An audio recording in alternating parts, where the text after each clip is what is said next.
Lahat tayo ay kabilang sa isang squad o barkada, but at the end of the day, there's always that one pal who knows you from head to toe better than, well, yourself. Narito ang listahan ng mga babaeng mag-celebrity BFFs sa local showbiz. The Philippine Showbiz List presents 17 female celebrity best friends in real life. Angelina Isabel Cruz at Lauren Gutierrez. Parehong ipinanganak sa mga veteranong artista noong unang bahagi ng 2000s, sila Lauren at Angelina ay sumusuporta sa isa't isa mula pa noon. Maliban sa Instagram, ang dalawang ito ay medyo aktibo din sa TikTok. Kung fina-follow mo na sila doon, malalaman mo kung gaano nila kagustong gumawa ng mga usong lip-sync at dance cover ng magkasama. Siyempre, dapat palaging ipagdiwang ng mga BFF ang kanilang mga kaarawan sa isa't isa. Pokwang at Kay Brosas. Ang mga komedyana na sina Pokwang at Kay ay tila hindi kayang paghiwalayin ng kahit sino man. Madalas na magkatandem sa pagpapatawa at performances ang magkaibigan na sina Pokwang at Kay sa mga concert na ginaganap hindi lang sa Pilipinas, kundi pati na rin sa ibang bansa. Dahil sa kanilang malalim na samahan bilang magkaibigan, kinuha ni Pokwang si Kay bilang ninang ng kanilang bunsong anak na si Malia. Ina Raimundo at Giselle Sanchez. Ang celebrity moms na sina Ina at Giselle ay parehas na loud and proud sa kanilang matatag na samahan bilang best friends. Sa isang Instagram post, ibinahagi ni Ina na mula pa noong 1997 ay magkaibigan na sila ni Giselle. Ibinahagi din ni Ina ang ilang video kung saan makikita silang nagsasaya while vibing with their favorite music. Kabilang sila Giselle at Ina sa mga celebrity na loud and proud of their tight friendship. The two never fail to shower their fans with their cute videos at bonding moments na magkasama. Ellen Adarna at Beauty Gonzalez. Ayon sa isang panayam, inamin ni Beauty na ang kanyang matalik na kaibigan na si Ellen, na isa ring Bisaya Beauty, ang naging tulay kaya kakilala sila ng asawa niyang si Norman Crisologo. Sa lahat ng kanilang tagumpay at hamon sa kanilang personal na buhay, napatunayan ang dalawang babaeng ito sa lahat na lagi silang nandyan para sa isa't isa.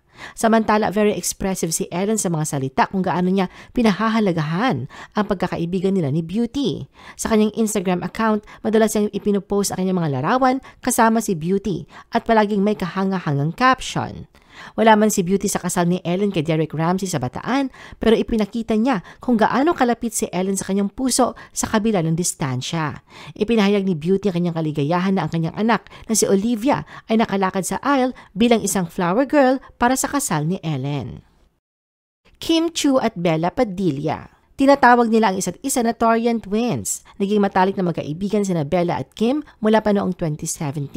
Kasama ang kapwa-artistang si Angelica Panganiban, sila ang bumubuo sa Ang Becky Barkada. Sinabi ni Kim sa isa sa kanyang mga post na there's never a dull moment with Bella.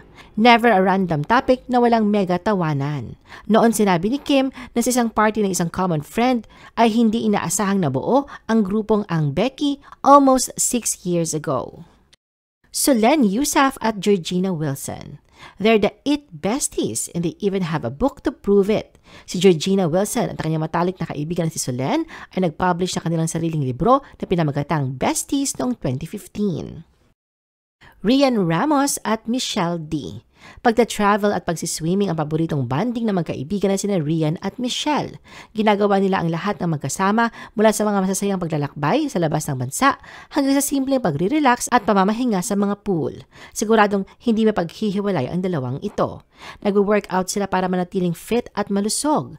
Ang simpleng pagbangon para pumunta sa gym ay maaaring maging isang hamon para sa karamihan sa atin. Ngunit ipinakita ni Michelle at Rian na pag-i-ehersisyo kasama ang iyong BFF ay maaaring maging fun and enjoyable.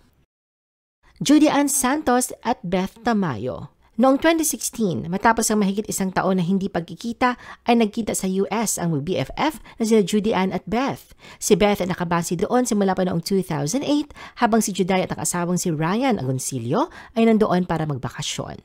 Close ang mga anak ni Judy at Ryan kay Beth at Mama Beth ang tawag sa kanya. Siya din ang ninang ni Lucho. Bea Alonzo at Beatriz So.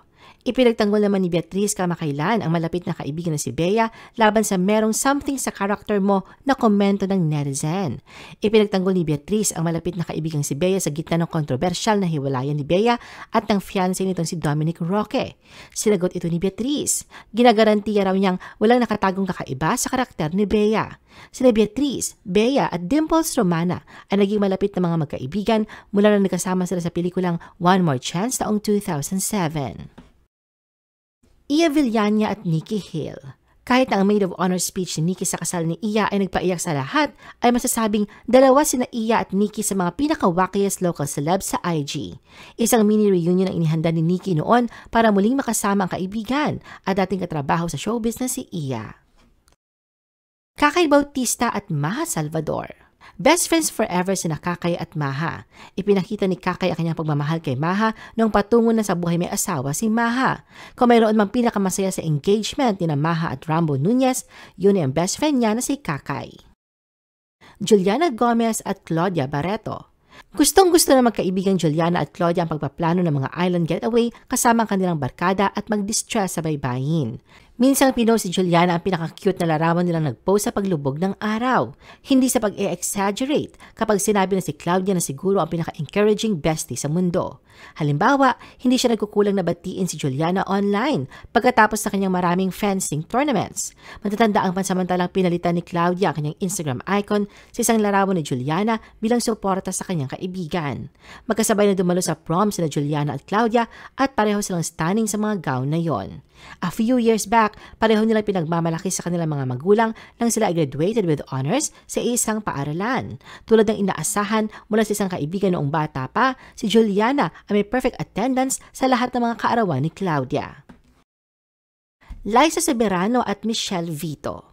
Pareho silang bahagi ng Star Magic Batch 2013 at sa paglipas ng mga taon, naging pamilya na sila at nasaksihan ang ups and downs ng isa't isa at maging sa mga romantic lives. Sa kanilang panayam sa magandang buhay noon, ibinahagi ni Liza kung gaano siya nagpapasalamat sa unconditional friendship nila ni Michelle dahil nananatili pa rin si Michelle sa kanya kahit na hindi na sila madalas magkita. Ibinahagi din niya kung gaano sila kasaya sa pag-attend ng mga concert at panonood ng pelikula ng magkasama, lalo na sa oras ng kalungkutan. At sino ba naman ang makakalimot na nooy 5 taon silang sunod-sunod na magka-roommates para sa Star Magic Ball. Melay Cantiveros at Alex Gonzaga. Nagpahayag noon si Melay sa social media na kanyang appreciation sa kanyang mga matalik na kaibigan na sina Tony, Fifth Solomon at Alex Gonzaga nang matapos silang gumawa ng isang pelikula. Sa kanyang mensahe para kay Alex, sinabi ni Melay na tinuturing niyang kapatid na si Alex. Angel Locsin at Dimples Romana.